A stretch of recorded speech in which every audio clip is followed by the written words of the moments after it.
Assalamualaikum warahmatullahi wabarakatuh. Selamat pagi anak-anak. Nah, gimana kabarnya? Baik?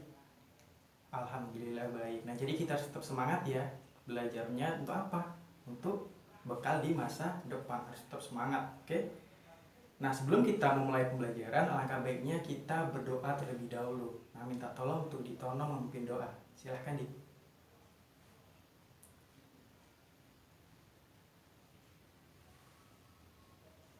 Nah, sebelum kita mulai pembelajaran, nah Bapak absen dulu ya. Kira-kira ada yang nggak hadir nggak? Atau semuanya hadir? Hadir semua? Iya bagus, hadir semua. Oke, hadir semua jadi bagus.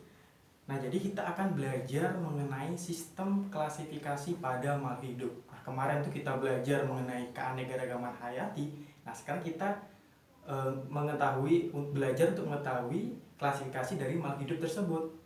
Nah, bertujuan untuk apa? Untuk mengetahui spesiesnya apa, kemudian genusnya apa, kemudian kingdomnya apa, dan lain-lain. Nah, itu sangat penting untuk kita ketahui, terutama di biologi, oke?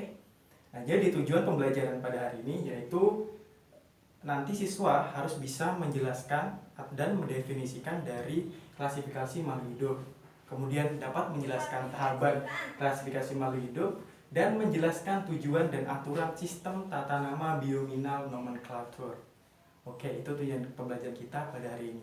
Nah, sebelum kita mulai, nah Adik bisa lihat dulu di depan di slide. Nah, bisa dilihat sebentar. Oke. Nah, jadi sistem klasifikasi makhluk hidup. Oke, klasifikasi adalah pengelompokan. Kemudian apa yang dikelompokkan? Yang dikelompokkan adalah makhluk hidup. Yang dikelompokkan berdasarkan apa? Nah, yang dikelompokkan berdasarkan ciri dan kesamaan sifat.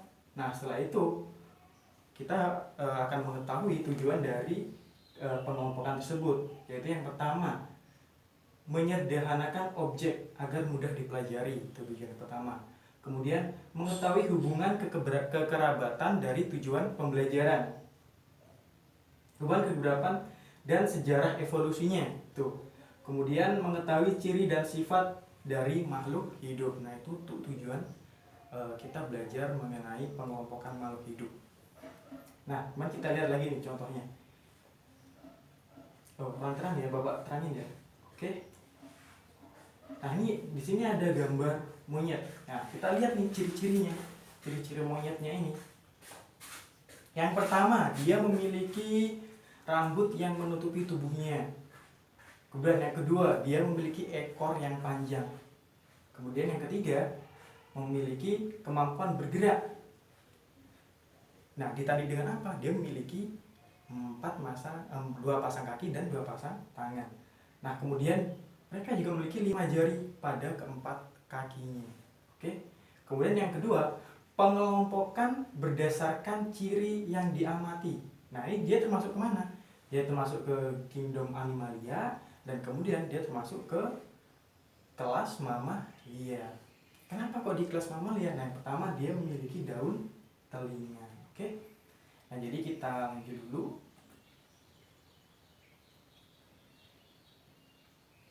Nah, sebelumnya nih, kalian pernah gak berpikir untuk satu jenis hewan saja ada banyak penyebutannya di seluruh dunia? Pernah ya? Oh, ini kok ribet banget ya namanya. Ini hewan apa? Kemudian gimana dia silsilahnya ke atas, taksonominya, kemudian klasifikasinya itu gimana gitu ya. Nah, pernah kita contohnya tadi, kita pakai monyet. Nah, monyet dalam bahasa Indonesia, kemudian monkey dalam bahasa Inggris. Dan masih banyak lainnya di bahasa dunia. Nah, misalkan kita mainnya monyet. Nah, kemudian untuk menyamakan tersebut gitu kan ada banyak pengambilan di masing-masing negara tuh namanya apa saja gitu. Nah, itu contoh 2 negara tadi, Indonesia monyet, kemudian yang kedua monkey untuk di bahasa Inggris. Nah, untuk menyamakan tersebut seluruh dunia ini memakai klasifikasi makhluk hidup. Nah, nanti di bagian terakhir, di bagian spesies, nanti akan dijelasin gitu namanya ilmiah apa gitu. Nah, yang pertama itu kita ada kingdom atau dunia. Kemudian yang kedua ada divisi, kemudian kelas, kemudian ordo, kemudian family atau yang terakhir kemudian genus, dan yang terakhir adalah spesies atau jenisnya. Oke, kita lanjut. Nah, ini adalah pemberian nama makhluk hidup ini berdasarkan spesiesnya. Nah, kita lanjut ke binominal nomenklatur. Nah, contoh penamaan dengan menggunakan binominal nomenklatur yang disepakati menggunakan bahasa Latin. Nah, ini contohnya. Adenthera pavonina untuk saga. Kemudian untuk mundu, Gracinia dulcis. Nah, dari sini namun masih terdapat kesalahan dalam penulisan nama sesuai dengan binominal nomenklatur. Nah, ini kan ada kesalahan penulisan. Lalu, bagaimana aturan penulisan yang benar menurut binominal nomenklatur? Nah, kita lanjut ke slide selanjutnya. Nah, seperti tadi contohnya monyet. Nah, monyet ini dalam binominal nomenklatur ini terdapat dua kata dalam bahasa Latin. Dalam bahasa Latin yang pertama ada macaca, kemudian fascicularis. Nah, untuk macaca ini menunjukkan genusnya, kemudian fascicularisnya ini menunjukkan spesiesnya, menunjukkan ini monyetnya. Nah, jika ditulis maka nama ilmiahnya pertama harus di garis bawah. Yang tadi kan nggak ada garis bawah itu. Nah, kalau misalkan tidak di garis bawah itu harus dicetak miring. Nah, contohnya adalah macaca fascicularis atau monyet ekor panjang. Kemudian setelah ini pada hewan, kemudian ada pengkhususan pada tumbuhan. Jadi pada tumbuhan memiliki nama ilmiah lebih dari 2 suku kata dihubungkan dengan tanda strip. Contohnya Hibiscus rosa strip simensis. Kalau lebih dari 2 suku kata itu banyak di tumbuhan. Nah, itu untuk binominal nomenklatur yang benar.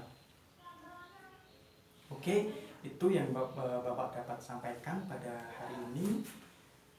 Sebelumnya, apakah ada yang mau ditanyain untuk materinya? Belum? Ya. Jadi itu ya, kita belajar mengenai binominal nomenklatur.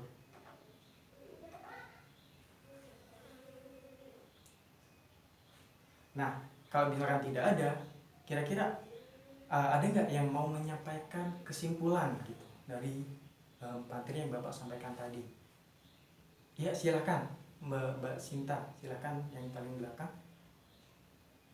Iya, benar, bagus. Bagus jawabannya. Mungkin ada yang teman yang lain yang mau menambahkan jawaban dari Mbak Sinta. Di Rizky, oke, silahkan di. Ya, bagus sekali itu jawabannya. Nah, jadi itu tadi ya materi kita.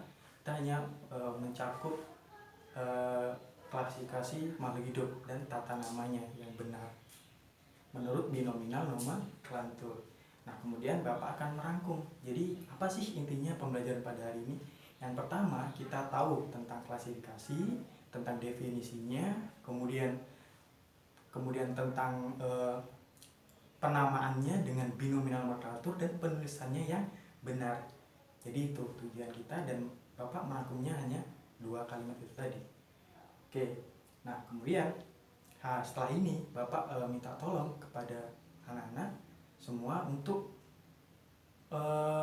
menulis nama ilmiah hewan yang ada di sekitar kalian. Hewan dan tumbuhan masing-masing 3.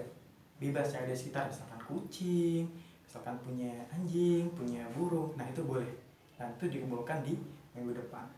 Oke, mungkin kita minggu depan akan belajar lagi mengenai peran Eubacteria dan Archaebacteria. Nah, itu. Oke, jadi cukup dari Bapak. Kurang lebihnya Bapak mohon maaf. Bapak tutup dengan salam.